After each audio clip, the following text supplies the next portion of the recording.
Toy Design Co. presents real people, real stories, your inspiration. You're watching Raven Maven. Welcome back to another episode of Raven Maven, and I have with me today Lande Yoosuf. Hi. Lande is a producer, writer, and also a film director. Worked in casting director, and she's also the head of One Scribe Media. Yes. So and Black Film Space. Shout out to Black Film Space. So I'm super excited to have you with me today. Thanks. So let's get started. All right. So I wanted to talk to you. I'm really excited to have you today because I feel like the film industry is very white. Understatement. And I think it's very important to have, people like you who are in the industry, who are working for diversity and to expose our people to experiences and how to get into that industry and make a way for themselves. So I want to talk to you about how did you get started actually in the industry, like your early career days? Well, I was always creative as a child. Like I used to spend a lot of time alone because my brother, we're 5 years apart, so he had his own thing going on. And I would play with my dolls. So I was essentially directing actors and talking to myself and doing school time and plays and singing with a brush. I mean, I was constantly in an artistic mindset. Right. And I knew it was something I wanted to do, but I wasn't sure what. And then I spoke to a classmate of mine in high school. We were talking about applying to college and what we wanted our majors to be. And she was like, I'm going to be a lawyer. What about you? And I was like, I don't know. And then she was like, well, you talk a lot, so you should look into media. Oh, wow. She said you talk a lot. Sounds familiar. I know. I got most talkative in junior high school. Terrible. Anyway, so I took the Myers-Briggs test online. Oh, I've taken that test. I was 16 years old, and I had the same personality as Oprah, so I was like, I'm going to do media. And I told my parents, my Nigerian parents, who were not pleased. They're like, you're not going to be a doctor? Oh, they were furious. Furious. But then I told my brother, he was like, don't listen to them. And he helped me get an internship at Miramax Films, my first year of college. So he really broke you. Yeah. Wow. Miramax? Yeah. That's amazing. Yeah, I know. He had a classmate in college that worked there, and then she was like, yeah, tell your sister to come in. And then they gave me an interview, and they liked me, so I interned there, and it was business affairs or something. I worked for an attorney who helped with contracts. Cool. But then I was like, I want to do this. Yeah. And then I think what also put that fire in my butt was I saw only Black people I saw were in the mailroom, security, or the cleaning staff. Really? Wow. I was the only one. I think there was a Latino woman, but she was I think European mostly. So I wasn't sure what her deal was, but I just felt damn, there's no Black people here. There's no representation. Yeah. And then after that, I got an internship at Lifetime. Then I got an internship at Def Jam and all these other places, ABC 2020, Sesame Street. And then my school, they were like, oh, you can only intern your last semester or until you have 90 credits. And I was like, screw you guys, I'm going to another department. So I went to the economics department, and I told them I want to take elective classes and make them my internships. And then the professor was willing to work with me. So whenever I had an internship before I had 90 credits, I just went through the economics department. And I would write a paper at the end of the semester, give it to him, and he would give me a grade, or tell me to make revisions on the paper. But anyway, by the time I graduated college, What school did you go to? I went to Brooklyn College. Okay, cool. And my plan, I was like, I'm going to intern my last semester at MTV, and then they're going to hire me. And it actually happened. Oh, wow. They did hire you. Yes, I don't know. I guess law of attraction, I have no idea. But, spoke it into existence. Yeah, because my school kept trying to get me to intern sophomore year, junior year. And I was like, no, I want to work there. So I'm going to wait till my last semester. So I interned there. And then a few days before I graduated, they offered me a job. Wow. So I worked at MTV, freelance, production. I was doing all these odd jobs. I just wanted to get in there. Get in there. Get in the door. Exactly. Yeah. So about 18 months after, I was doing all these little odd jobs, filling in for assistants, just random gigs. Somebody was like, hey, are you interested in casting? And I was like, I mean, yeah, whatever, I need a job. And she was like, okay, cool. So I'm going to put your name in. So I got the job, and it was actually the pilot for 16 and Pregnant.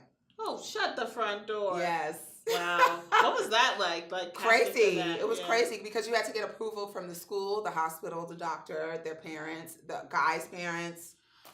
And then they had to have friends. They had to have goals. I mean, there was a fine line between the dysfunction and the, you know what I mean? Although the show has turned into like this melee. I mean, it's crazy. But question, for those of you who don't know what casting is, can you explain to our viewers what casting is, what that role entails? Yeah. Yeah. So, I mean, at that point, they were like, look, we want to find ABC. You have to do outreach in these areas because we are looking for these specific qualifications for all the people that apply to this show. So casting to me involves analyzing and assessing the needs of the project, identifying what kind of talent you need, and then figuring out what kind of outreach you need to do to find those people. Wow. So it doesn't necessarily have to be like, oh, I have to find a girl and get her phone number. It could be like, let me find her teacher.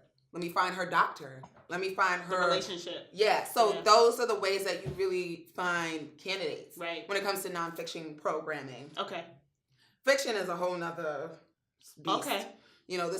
This was all documentary reality television. Yeah. So obviously the show got picked up because it was, I was working on the pilot. I don't even know if the pilot airs, but whatever, it helped. So I casted, I think the second, third, and fourth season, I believe. Oh, so your name is in the credits. Yeah. Oh. It should be. I should actually check my IMDb page. Anyway, so I was like, all right, I'm kind of like, I'm ready for something else. I was like, I've been doing this for a long time. I think I want to do another show or just another project. So I started to expand my network, and I worked on a whole bunch of all kinds of random stuff. From like A&E to like NBC. I worked at the Steve Harvey show for half a season, still in school mode. And right before I started working with them, I was like, okay, I'm tired of casting reality TV. I don't want to do this anymore. Right. I'm the type of person where I work on something for a few years and I'm like, all right, what's next? Done with it. I'm ready for the next thing. Yeah. I get kind of bored. Yeah. And then I start to feel it in my execution, and at that point I'm like, okay, I can't continue to do this. I need something else to stimulate me. Do you think that because you do something and then you do it to your fullest potential, and then because it becomes mediocre to you, that you start to maybe you don't feel like you're doing your best work because it's like, you kind of take the experience you've gained from it for granted. Yeah. And I also felt like while I enjoy these experiences, I didn't have an emotional connection to the work I was doing. Right. Because I'm passionate about it. Yeah, because I'm someone who identifies really much, very much with being Black and being a woman and all these things, and I just felt like I wasn't really experiencing that through the work I was doing. Right. And then it's hard when you're the only one or you're only one of three, and it's tough. It's really hard. Yeah. And I'm from the inner city of New York. I'm not from the suburbs. I didn't grow up from the Midwest who came out to New York to I grew up start around your Black career. people. Right. So it affects the way I socialize with people. So obviously working, your social life are different, but you still want to see aspects of yourself reflected in the work you're doing. Right. But so anyway, before I started working for the Steve Harvey show, I was like, you know what? I think I want to get into development. I want to come up with ideas. I want to conceptualize. Casting is good, but I'm ready for development. And then I started sending my resume out. And this is one thing about TV or just me, content creation in general. If you're known for one thing, you get stuck in that. Oh! How do you advise to get out of that? Everybody was like, you're casting. Sorry, we see that you got some shows, pushed through, but you're casting, producing. And I was just like, fuck you guys. You know how many girls I know who worked in casting and now do development? Are you serious? Right. So I was like, I gotta find something. Then I did more research, and I realized, a lot of people who did casting and went to development also did a little bit of production. So when my colleague called me for a job at the Steve Harvey show, it was for an associate producer title. So I was like, I just need to get that producer title. Right, on your belt, yeah. Exactly. So I moved my ass to Chicago in 2.5 weeks. Girl! Everybody was like, what are you doing? I was like, yo, it's a Steve Harvey show. This is what driven looks like. You have to be agile and stuff like that is going to come up all the time. You have to be flexible and agile and be able to go from one place to another. Anyway, so I moved to Chicago. That was insane. My God, that show was crazy. Anyway, I'm not going to go into detail because this is recorded, but it was nuts. So I was like, I came back during hiatus, and I was like, I'm not going back. And it was a bit of issues, but it worked out. 3 weeks after I came back, I got a development job. Awesome. So they still try to put me in casting development. I was like, y'all not gonna pigeonhole me. So I worked on a bunch of freelance gigs, all these random show ideas, and then I interviewed at this company, and I was like, this lady's gonna hire me. I feel it. Yeah. And it was for a staff job in development at a production company. And she was like, listen, I can't take the casting off your title, but I can help you try to either move up the ladder or get your title changed. I was like, all right, fine, I'll bet on this. So I took the job. They offered me the position. I loved it. It was at this company called Leopard USA. And I was there for about a year, and then literally the entire team quit within a series of 2 months. Oh, wow. I was just like, what am I going to do? I had this whole plan. I was so upset. And during that year, my roommate at the time was like, you need to start looking into film. And I was like, I don't really know nobody. It's New York. It's not like I'm in LA. She was like, all right, fine. So she introduced me to this writing and directing duo. So I started helping them produce a short film that was going to be a teaser for a feature film that they were working on. Okay. So those two things, I was transitioning out of my team that I really liked working with, and then I was making these movies, and it was just everything was kind of all over the place. When I was on set with that writing and directing duo, I was like, you know what? I'm helping these guys make their movie. Why can't I make my own movie? Right. I could do this. Why don't I believe I got could stories. do it? Yeah. Why don't I believe I could do it if I'm helping them? Right. So I started to write a feature film. When I started writing that film, I literally was at work by myself. I had no one to report to for a whole summer. Wow. But during that whole time, I found talent that they shot I think they shot a pilot with them. Yeah, it was an HGTV pilot, Black Talent. So I was like, okay, cool. Maybe I could juggle the two. Finally brought in a new team, and it was going all right. And then I just was like, I can't work with these people. This is stressing me out. The way they were operating. It was making me sick physically. So I was like, I gotta leave. So, over time, I eventually resigned. And that was in March of 2017. At that point, I finished writing that feature script. I met my business partner for Black Film Space. Right. Then I met a mentor of mine who was like, well, he's kind of like a mentor in my head. But anyway. You're like me. Yeah. That's my mentor. I look up to him. I'm really happy for he's doing really well. His name is Pete Chapman. He's a television director right now. He is killing it. In the game. Yeah. Insecure, Greenleaf. Oh, he's on. Oh, wow. Directing he's episodes. On the big stuff, he's had a hard journey. Not hard, but it took him a while to get his bearings, because the industry was very different when he was coming up. Right. But now he's doing great. So I'm That's so happy awesome. for him. And he's dating a lady on Grey's Anatomy. Oh. A sister. Oh, great. Yes. Even better. I was like, this is so awesome. Anyway, back to my life. He came to speak to my group at Black Film Space, and he was like, it's nice that you're writing a feature film, but you need to make some shorts, Lande. No one knows that you're a filmmaker. Right. Everyone knows they know you from casting and reality TV. Yeah. And I was like, oh, fine. So so once he gave me that advice, I shot the film in November 2015. Then I premiered my birthday of 2017. I shot it 2016, yeah, whatever. Anyway, the point is, the fall before I resigned at my job, I crowdfunded for my film. I wrote, directed it, shot it, and then I premiered it on my birthday in April. So a month after I quit the whole reality production company, I premiered my film. So it's kind of like the timing. Yeah. Worked. The transition. The transition worked in my favor. Right. And I was still doing reality casting, but my emotional connection to my full-time job was not there. Mm-hmm. So I started working at that company, but what I didn't know when I got there is that the guy that hired me, the relationship between him and the owners of the business was a little rocky. Oh. So they got rid of the whole department. Okay. In June. Okay. And I was like, oh my God. This is in 2017. Yeah. Okay. So this was right after I quit my job at the old place for 2 years. I was like, oh my God, what am I going to do? I don't have no money. 2 weeks later, I got into a film festival. Wow. With your short film.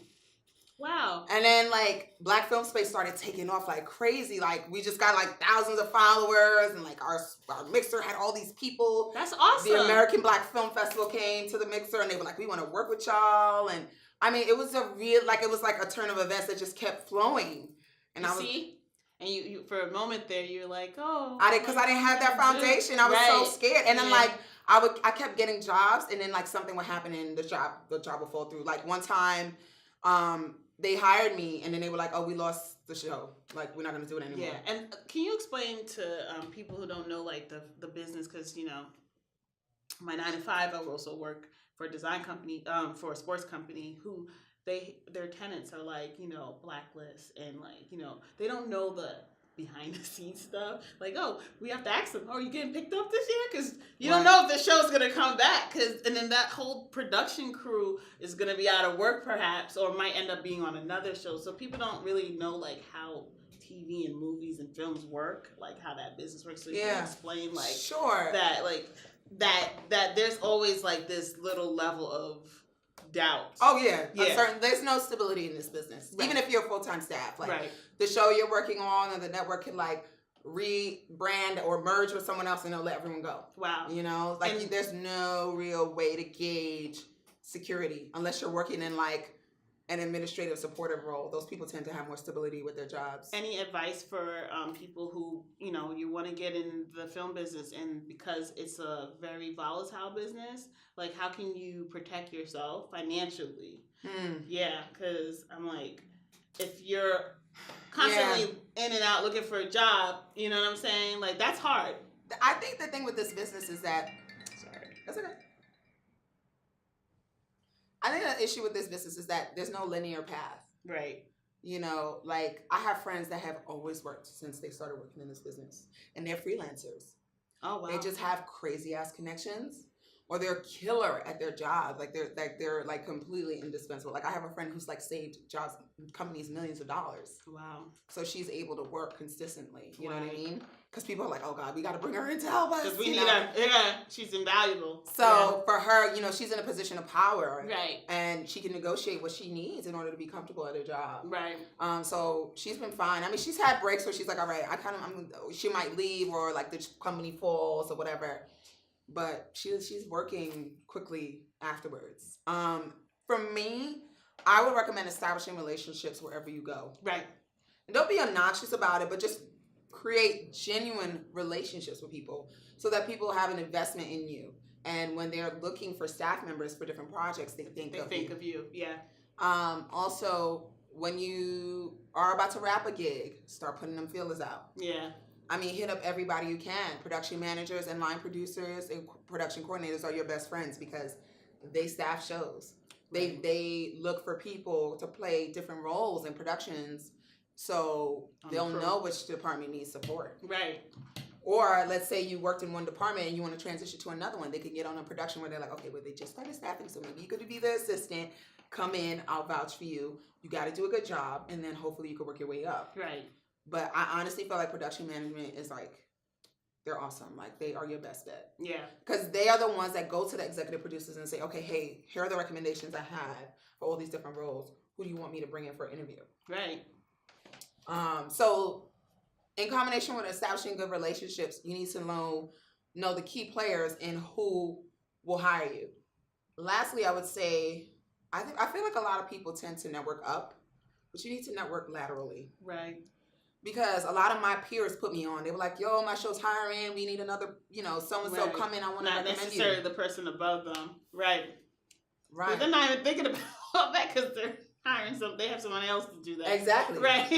Exactly. Not only that, like, if they like the person that they already hired and that person likes you, you already have a good word. Right. Right. So that person will help you, come in. Right. Or they'll give you the lay of the land if you get hired. Right.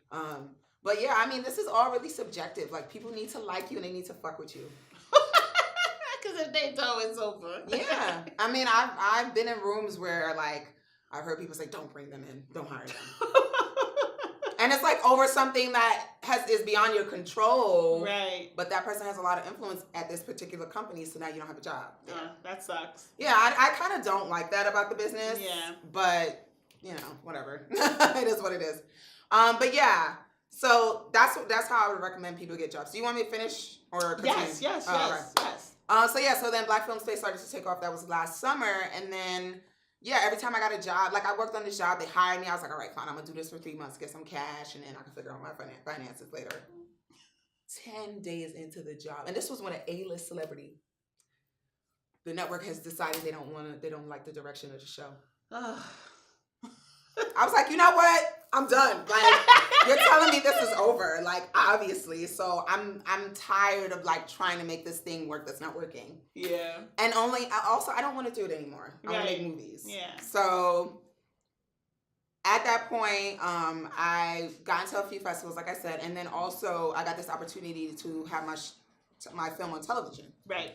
So it was on AMC. Yeah, it was on not AMC Networks. It's on a channel owned by AMC called Shorts TV. Okay, yeah, because I saw that. Thanks. Yeah, and congratulations. Thank you. Because that is still a very big accomplishment. Yes, I felt very good about it. Yeah. Yes, just tell them the show.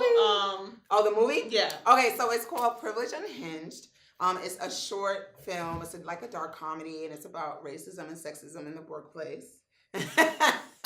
We all experience that. Yes, and it's just about privilege and how privilege manifests. It's very tongue-in-cheek. I would even say a bit satirical. Yeah. So, yeah, I just feel good about that project. I'm just happy I did it. You did it. And I got off my chest.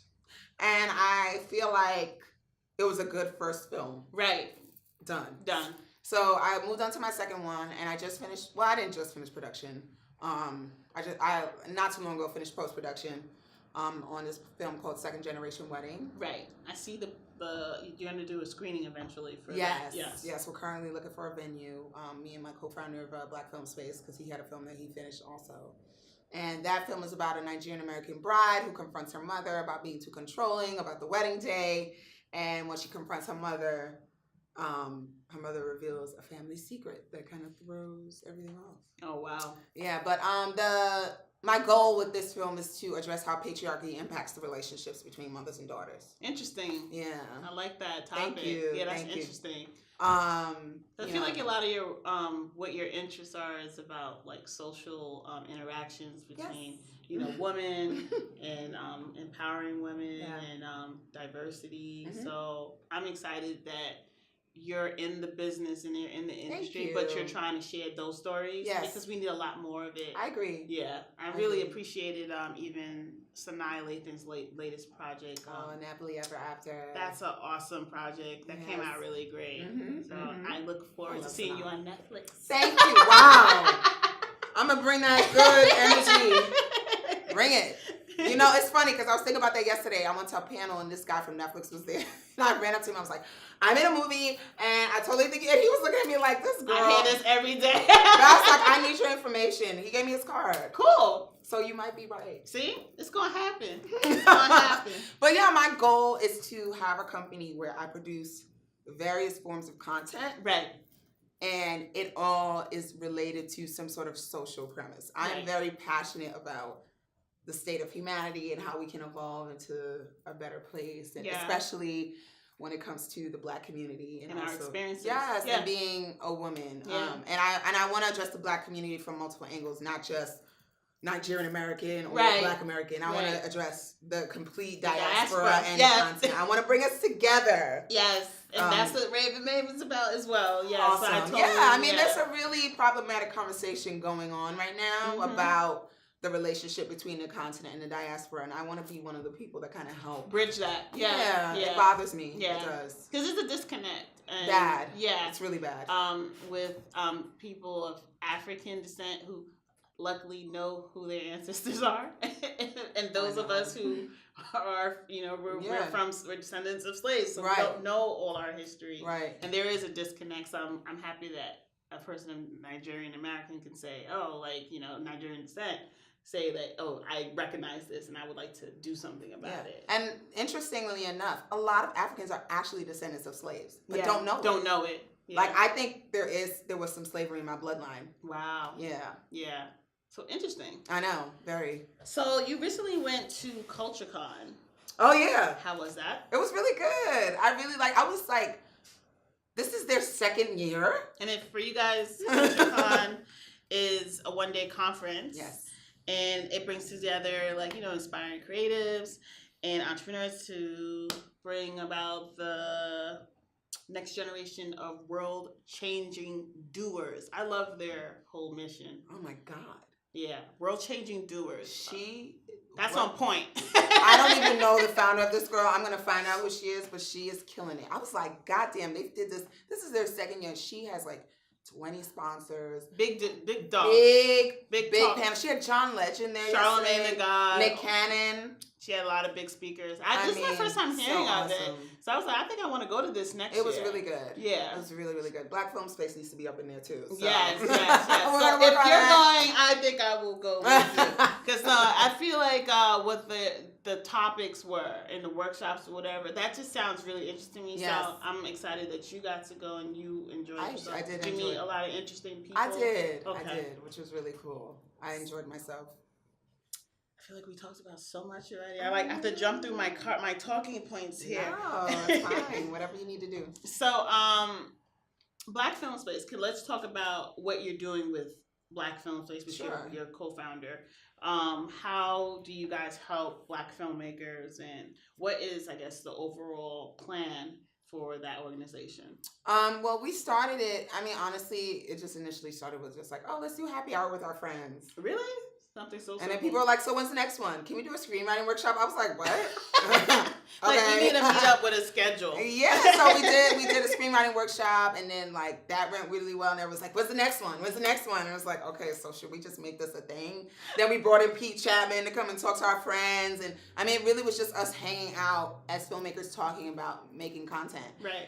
And then I think it was around the time that we did our screenwriting retreat, and we were like, we should turn this into something real. But if you're doing retreats, yeah. Like, this is not our friends hanging out anymore. But we created this collective to support Black content creators. A lot of them feel like they don't have a sense of community or people to go to and bounce ideas off of. So like, if you're doing a film or writing, directing a film, you could bring in a producer or a sound person or a gaffer or actors in your projects from our community that could come in and perform and do what you need to do. And a lot of times we work for each other for free. Yeah.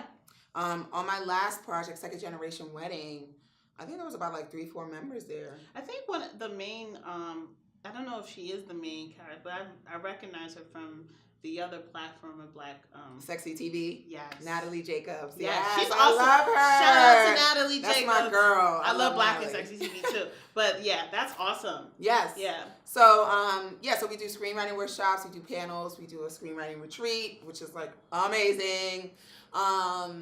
We do a yearly mixer where like this year we had maybe about 150 people come. Food, drinks, and just networking, raffle giveaways.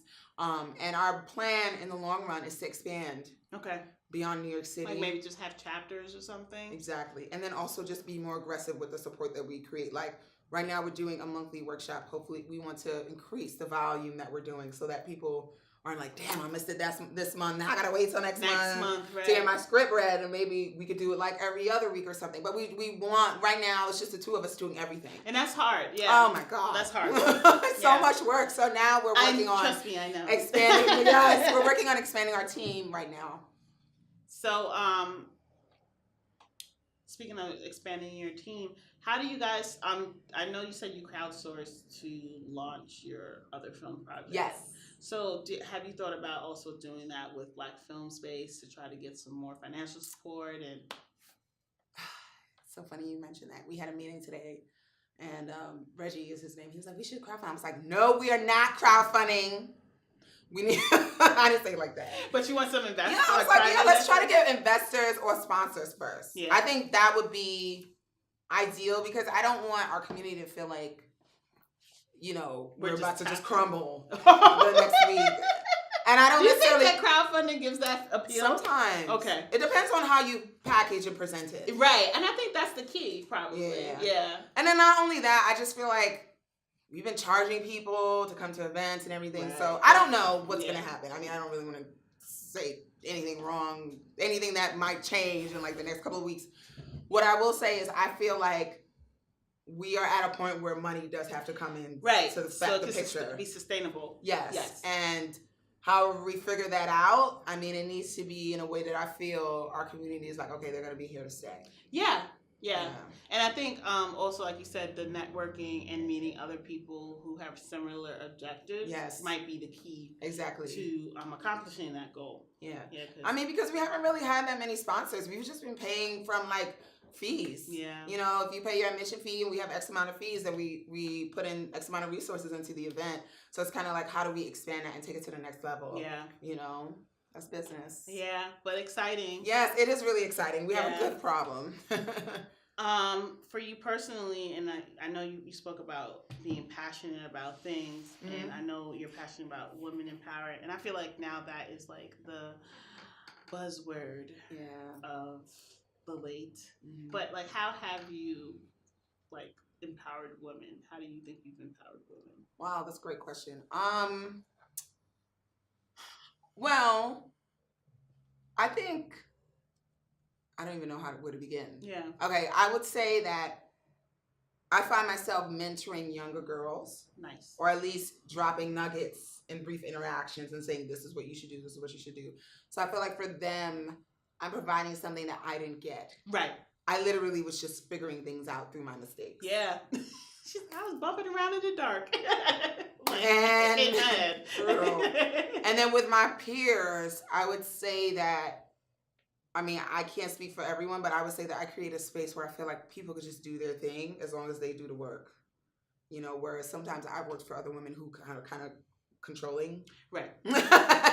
And want everything to be done a certain way. And it's just kind of like, that's not how I work. It's called micromanaging. Yeah, it's annoying. So, you know what I mean? And a lot of women do that. Yeah. And I get it because... No, if I have to do that with you, I don't want you on my team. I agree. Yeah. I think for them, they're afraid that they're not going to look like a credible leader. Okay. So they kind of overcompensate via micromanaging. And I do my best not to do that. Right.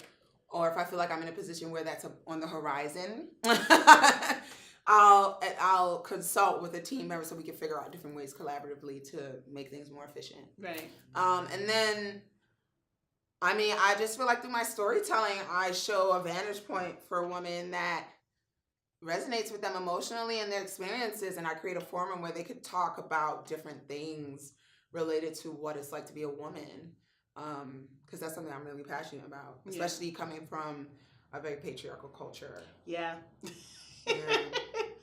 Yeah, I feel like I'm not a feminist, but the whole down the patriarchy. But I do think now women are becoming more aware of the influence of patriarchy on our lives and in our psyche, and our psychological, in our behavior and how it manifests.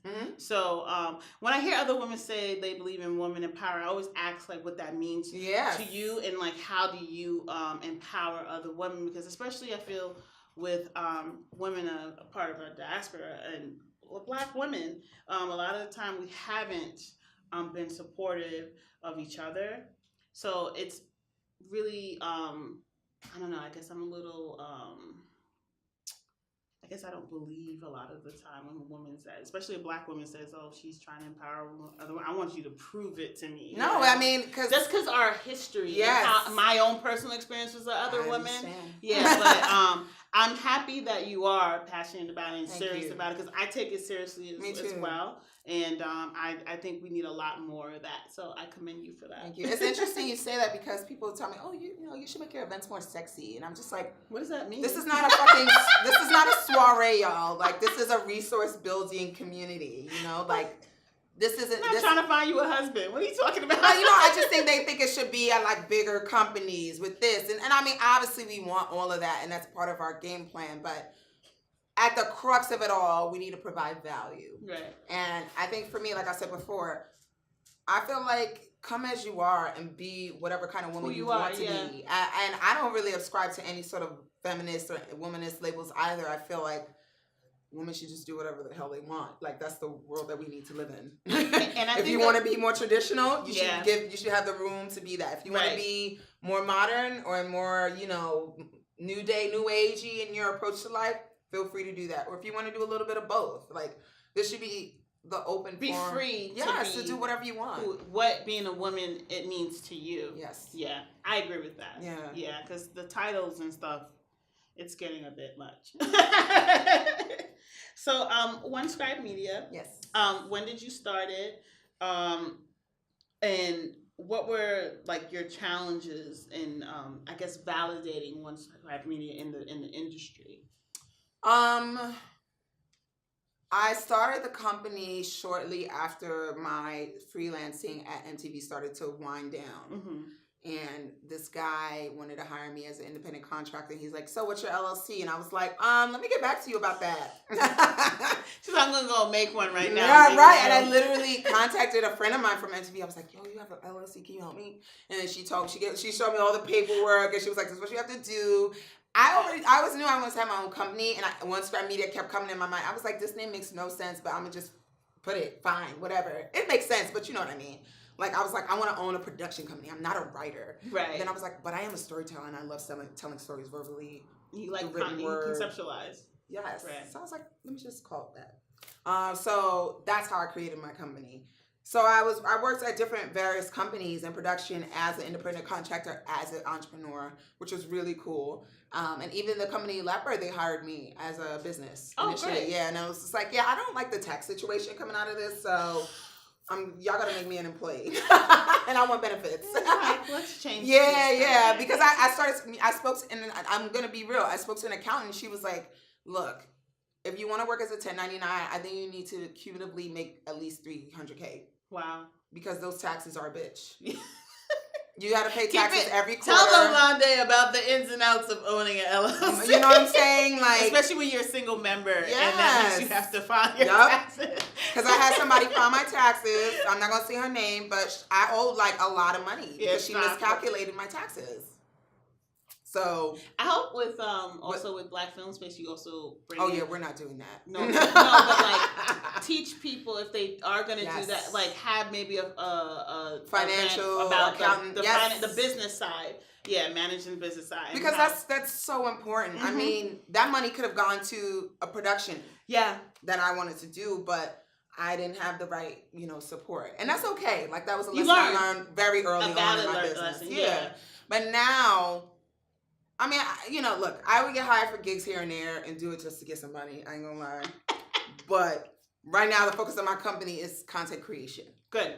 And I am going to continue to make projects, short films. I'm looking forward to that. And I'm going to go check out Privilege Unhinged. Okay. And where can we find Privilege Unhinged? You can watch it on Shorts TV. Mm-hmm. It's not as widely available in New York, but it is on Google TV. So if you have that, you can watch my movie. I didn't even know Google had like their own. Oh, all of these companies have something. Hey, they're all getting into media now. Yeah. Walmart is getting into content creation. Wow. Everybody. Everyone's a content creator now. Yes. That's the new buzzword. Every single body makes something. For sure. Well, I definitely want to say thank you. Of course. For coming Thank you for having me. Raven Maven and sharing with everyone about how to get into this business and basically how you did it, sharing your story, because thank you. It's very important for our people to see themselves doing things like this, so they know that they can also do it. Mm-hmm. So, see, she's doing it. You can do it. We need community. We need. I think, like I said, that's why we created Black Film Space, because a lot of the people that we interact with felt like they didn't have a place to go to get help. Yeah. It was either like people were all the way up there on the food chain, and you feel like you can't reach them. Right. Or there were people that were like around them, but they were supportive of what they were doing, but they weren't invested in making movies. So it was harder to get them to show up and be present for different things. Whereas if they came to our community, people were like, "Oh, hell yeah!" And you could meet someone. Yeah. Exactly, and they help you. Yeah, it's great. I think it's wonderful. Thank you. And please tell everyone where they could find you, One Scribe Media, Black. Yeah. You can log on to onescribemedia.com, and one is spelled out, and you'll find out everything about my company. You can also follow One Scribe Media on Twitter, Facebook, and Instagram. And then you can follow me, Lande Yoosuf, on Instagram, Facebook, and Twitter. And also, and then Black Film Space is on Instagram and Facebook. Oh, and tell them where you've written, because I found a lot of good articles by Lande. Oh yeah, I wrote for the Huffington Post at once. Yeah, I was a blogger for their platform. See. The glow up. And you can continue to support Raven Maven by subscribing to this channel on YouTube. And you could follow, like, and tweet us on all the social media platforms, but Twitter, Facebook, Instagram. So please continue to look out for new content from us. And thank you for joining us for another episode.